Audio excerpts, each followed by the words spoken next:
Hello guys, എല്ലാവർക്കും എൻ്റെ പുതിയൊരു വീഡിയോയിലേക്ക് വീണ്ടും സ്വാഗതം. ഇത് ഞാൻ വന്നിട്ടുള്ളത് നമുക്ക് ഏറ്റവും കൂടുതൽ ഉപകാരപ്പെടുന്നൊരു സംഭവമാണ്. വേറൊന്നുമല്ല, പവർ ബാങ്കാണ്. നമുക്ക് എങ്ങോട്ട് പോകണമെന്ന് യാത്ര ചെയ്യുകയാണെന്ന് വെച്ചാൽ ഏറ്റവും കൂടുതൽ ഉപയോഗിക്കുന്നൊരു സംഭവം കൂടിയാണ് ഇങ്ങനത്തെ പവർ ബാങ്കൊക്കെ. അപ്പോൾ ഈ ഒരു പവർ ബാങ്കിനെ പറ്റിയിട്ടാണ് ഇന്നത്തെ വീഡിയോ. ഇതെന്ന് പറയുന്നത് ബോട്ടിൻ്റെ 20,000 mAh ബാറ്ററി കപ്പാസിറ്റി വരുന്ന, മാത്രമല്ല 22.5 watts ഫാസ്റ്റ് ചാർജിങ് സപ്പോർട്ട് ചെയ്തൊരു പവർ ബാങ്ക് കൂടിയാണ്. PB400 എന്നാണ് ഇതിൻ്റെ മോഡൽ നെയിം വരുന്നത്. ഇതാണ് കമ്പനി, അതാണ് വിളിക്കുന്നത്. ഇതേപോലെ തന്നെ ഇതേ ഡിസൈനിൽ തന്നെ വേറൊരു 16 mAh ഒരു പ്രോഡക്റ്റും കൂടിയുണ്ട്. അപ്പോൾ അതിന് വേറെന്തൊരു മോഡൽ നെയിമാണ്. അപ്പോൾ രണ്ടും കൂടിയിട്ട് കൺഫ്യൂഷൻ അടിക്കേണ്ടതെന്ന് വെച്ചിട്ടാണ് തോന്നുന്നുണ്ട്. അങ്ങനത്തെ PB400 മറ്റേന് വേറെന്താ പേര് കൊടുത്തിട്ടുണ്ട്. അങ്ങനെയൊക്കെ പേര് കൊടുക്കാൻ കാരണം 20,000 mAh ആണ്.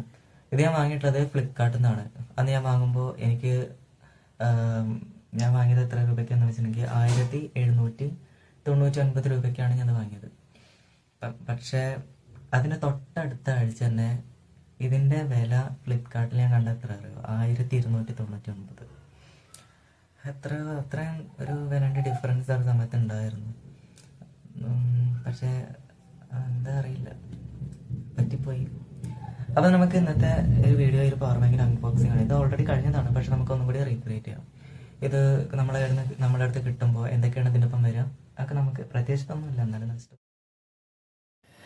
ഇതാണ് നമ്മളുടെ പ്രൊഡക്റ്റ്. നമ്മുടെ അടുത്ത് കിട്ടുമ്പോൾ തന്നെ ഇങ്ങനത്തെ ഒരു ബോക്സിലാണ് വരിക. നല്ല ക്വാളിറ്റിയുള്ള ബോക്സ് തന്നെയാണ് കേട്ടോ. ഏറ്റവും മുന്നിൽ തന്നെ നമ്മുടെ പവർ ബാങ്കിൻ്റെ പിക്ചറും കൂടി കൊടുത്തിട്ടുണ്ട്. പിന്നെ അതിൻ്റെ ഡീറ്റെയിൽസും കാര്യങ്ങളൊക്കെ പിന്നിൽ കൊടുത്തിട്ടുണ്ട്. അതിൻ്റെ 12 ലെയർ IC പ്രൊട്ടക്ഷൻ എന്നൊക്കെ പറഞ്ഞിട്ട് കുറേ ഫീച്ചേഴ്സും കാര്യങ്ങളൊക്കെ എഴുതി നിറച്ചിട്ടുണ്ട് പിന്നിൽ. പിന്നെ ഫ്രണ്ട് ഭാഗത്ത് ബേസിക്കായിട്ടുള്ള കാര്യങ്ങൾ മാത്രമേ ഉള്ളൂ.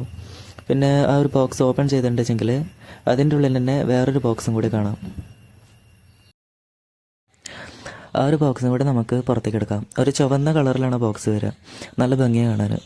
ഒരു ബോട്ടിൻ്റെ ലോഗോ കാര്യങ്ങളൊക്കെ കൊടുത്തിട്ടുണ്ട്. Made in India and Indian product എന്നൊക്കെ എഴുതി കൊടുത്തിട്ടുണ്ട്. അതിൻ്റെ ഉള്ളിലാണ് നമ്മളെ പവർ ബാങ്ക് വരിക. അത് നമുക്ക് പുറത്തേക്ക് എടുക്കാം. അതിനൊപ്പം കുറേ യൂസർ മാനുവലും കാര്യങ്ങളൊക്കെ വരും. പിന്നെ ഒരു ഡാറ്റ കേബിളും കൂടി വരും അതിൻ്റെ ഉള്ളിൽ.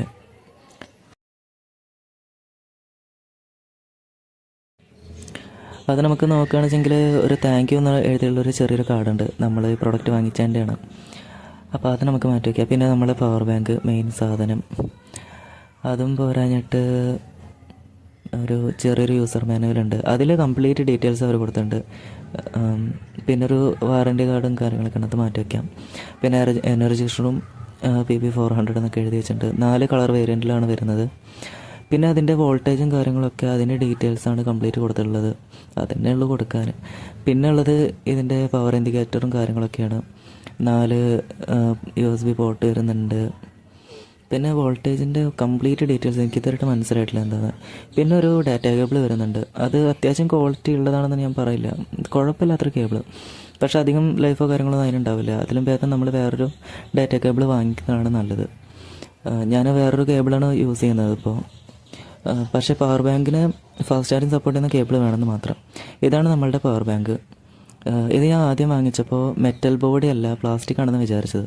പക്ഷേ സംഭവം ഇത് നമുക്ക് രണ്ട് തമ്മിൽ വ്യത്യാസം മനസ്സിലാവില്ല. അപ്പോൾ സംഭവം മെറ്റൽ തന്നെയാണ് കേട്ടോ. നല്ല സ്ലീക്ക് ഡിസൈനും കാര്യങ്ങളൊക്കെ വരുന്നത്. പിന്നെ മുകളിൽ 4 ഇൻഡിക്കേറ്റർ വരുന്നുണ്ട്.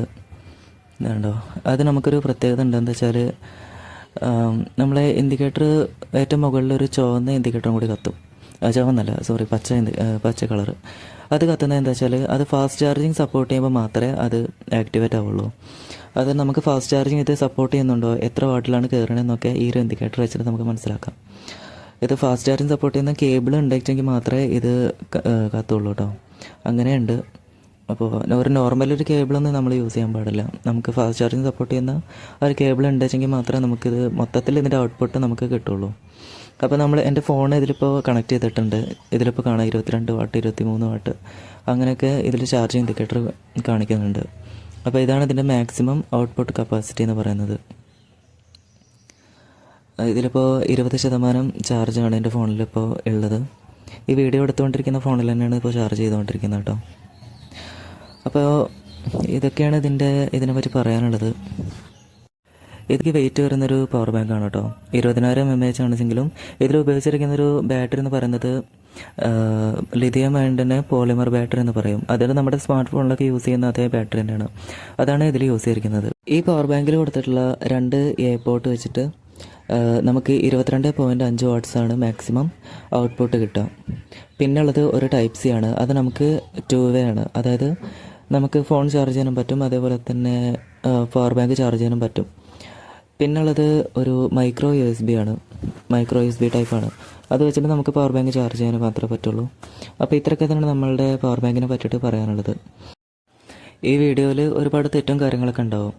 അപ്പോൾ അതൊക്കെ എല്ലാവരും ക്ഷമിക്കുക. കാരണം ഞാൻ ആദ്യമായിട്ടാണ് ഇങ്ങനത്തെ ഒരു വീഡിയോ, അത് പ്രത്യേകിച്ചിട്ട് ഈ അൺബോക്സിൻ്റെ വീഡിയോ ഒക്കെ ചെയ്യുന്നത് ആദ്യമായിട്ടാണ്. അപ്പോൾ അതിൻ്റെ കുറച്ച് പോരായ്മകളൊക്കെ ഉണ്ടാവും. അതൊക്കെ എല്ലാവരും ക്ഷമിക്കുക.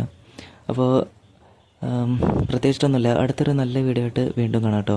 പക്ഷേ സബ്സ്ക്രൈബ് ചെയ്യാത്തവർ സബ്സ്ക്രൈബ് ചെയ്യാനും, ഇഷ്ടപ്പെട്ടെങ്കിൽ മാത്രം സബ്സ്ക്രൈബ് ചെയ്യാനും അതുപോലെ തന്നെ ലൈക്ക് ചെയ്യാനും മറക്കരുത്.